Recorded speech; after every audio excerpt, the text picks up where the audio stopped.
Hoş gördük benim azlarım. Bugün sizlere şair Karakan yaratıcılığından güzel bir şiir paylaşırım.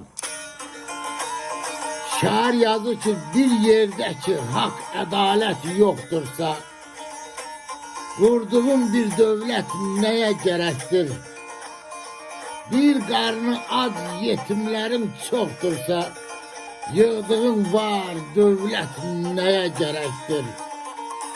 Yüreğinde kalmayıpsa merhamet, kasıp yeye bilmirse meyve et, itiptirse kayıtmayan liyakat, çok ucuz şan şöhret neye gerektir? Zalimlerin dava dalaş salırsa, yer yüzünü yine kan alırsa, dediğin söz kağıt üstte kalırsa, verdiğin mühlet neye gerektir?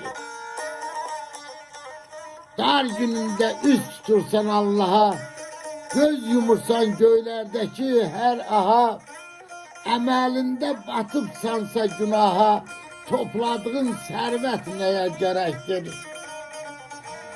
Karakan her sözü üze değilse, neçe ana gelin kız kara giyirse, evladların haram tike yiyirse, gösterdiğin ibret neye gerektir? Gösterdiğin ibret neye gerektir?